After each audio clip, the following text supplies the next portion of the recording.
Bonjour, ça fait Channel News un immense plaisir aujourd'hui pour rencontrer avec monsieur Asraf Delol, qui est un expert comptable, aussi qui compte une longue année d'expérience dans la politique. Ça fait déjà 30 ans qu'il est au sein du Parti travailliste, ou même être ministre de la technologie, ministre logement, au sein du régime travailliste. Et ça fait quelques années qu'il prend une petite distance avec ce parti et on peut plus se concentrer au travail. Tiens-nous un petit peu qui fait sa distance là. Bon, et merci Tariq. C'est avec un plaisir qu'il nous peut accueillir. Et comme on le mentionnait, c'est que mon association avec le Parti travailliste, avant même qu'il me donne un droit de vote. Comme je suis encore étudiant, avec le Parti travailliste, et je finirai avec le Parti travailliste jusqu'à 2019. Et donc, moi, j'ai décidé de ne pas prendre une petite distance, mais une grande distance avec le Parti travailliste, pour la simple et bonne raison que le leader même n'est plus inspire confiance.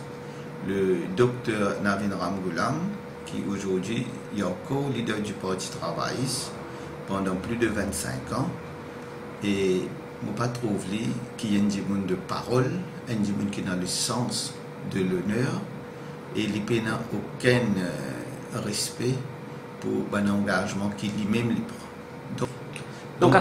Donc Asraf Delol, ça fait déjà un an que le gouvernement est au pouvoir et actuellement, comme on connaît, pendant la campagne des élections villageoises, actuellement, que tout le monde parti dans le village, dans différents partis, peut commencer à mettre la main à la pâte pour sa élection villageoise là, après le temps. Donc, définitivement, élection villageoise, il prend une élection, bien sûr, qui peut donner une nouvelle dimension, les activités dans mon village. Je me trouvais, si on a un petit peu l'île, je me trouvais dans beaucoup de groupements qui peuvent présenter les autres élections. Ça, même dans les mêmes, il y a un bon signe, parce que tout ça, effervescence-là, que qui ont envie viennent de l'avant pour poser au service de ban villageois. Et moi, je pensais élection villageoise est pour un bon signe parce que la démocratie pour respirer encore plus. Parce que l'île Maurice, quand nous tout connaissons, c'est un pays démocratique, un système des élections très démocratique ici. Donc, pour les élections villageoises, comme on peut faire que décrire un petit peu ça l'engouement d'un jeune, d'un nouveau parti et tout.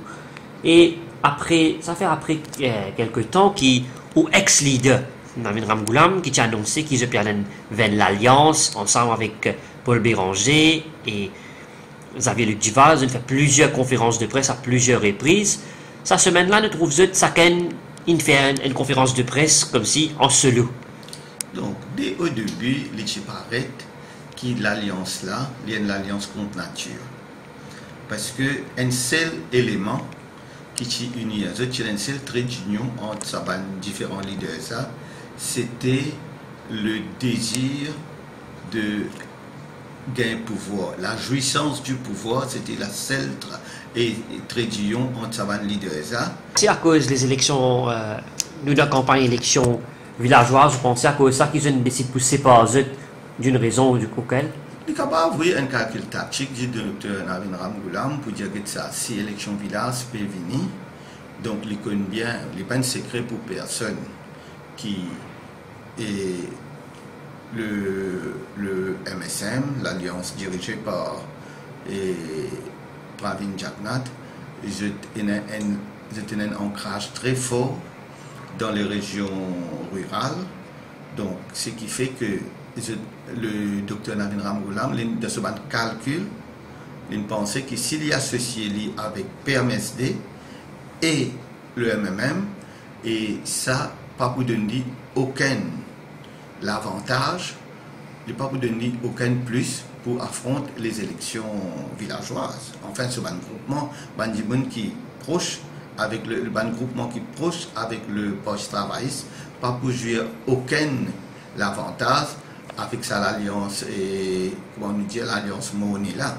Vous pensez récemment, dans une Ramboulam, ce langage, quelque part, dans ma fonction, dernièrement, dans ma campagne électorale, qui jouait contre lui?